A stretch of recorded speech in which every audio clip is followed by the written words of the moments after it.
तेरे सजना चलना चला ले जाऊं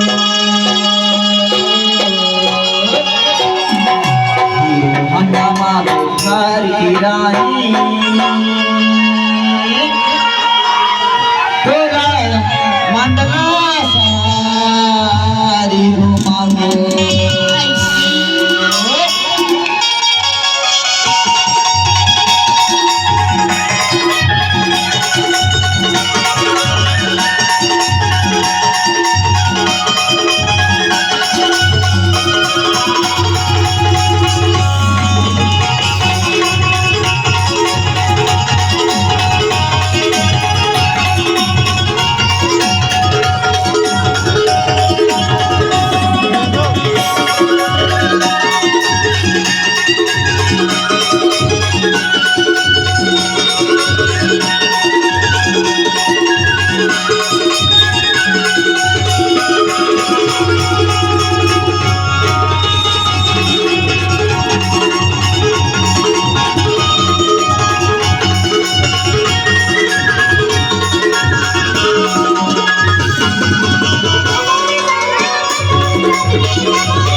हीरो होंडा में बैठा के चढ़ना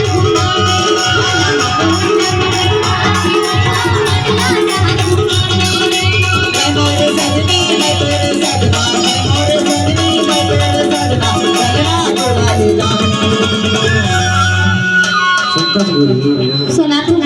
तहाँ वो मोर कमल बने पकड़ ली हो लेना भी पकड़ लेते काबर की आजकल बहुत एक्सीडेंट होते हैं हाँ तभी तो मैं कहते सुना था क्या देखा हीरो होंडा माँ बेटा की रानी पटना शहर घुमाऊं हीरो होंडा माँ बेटा की रानी पटना शहर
हेलो हेलो हेलो हेलो